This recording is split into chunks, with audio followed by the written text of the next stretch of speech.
खांडेपारगाव शिवारात स्थानिक गुन्हे शाखेची कारवाई. 8,55,000चा गुटखा आणि इनोव्हा कार जप्त. नमस्कार, आपण पाहत आहात महाराष्ट्र जनता न्यूज. बीड स्थानिक गुन्हे शाखेने एक मोठी कारवाई करत पिंपळनेर ते बीड रस्त्यावर बेकायदेशीर गुटख्याची वाहतूक करणारी इनोव्हा कार पकडली आहे.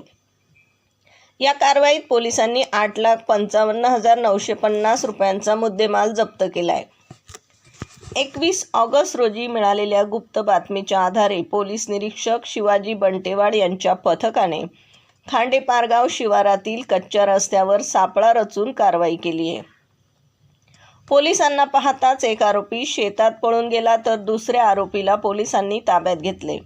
वाहनाची झडती घेतली असता त्यामध्ये विविध कंपन्यांचा प्रतिबंधित गुटखा आढळून आलाय.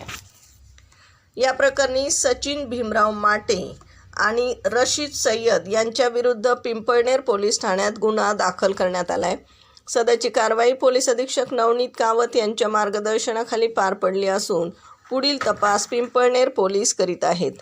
बीड प्रतिनिधीसह महाराष्ट्र जनता न्यूज.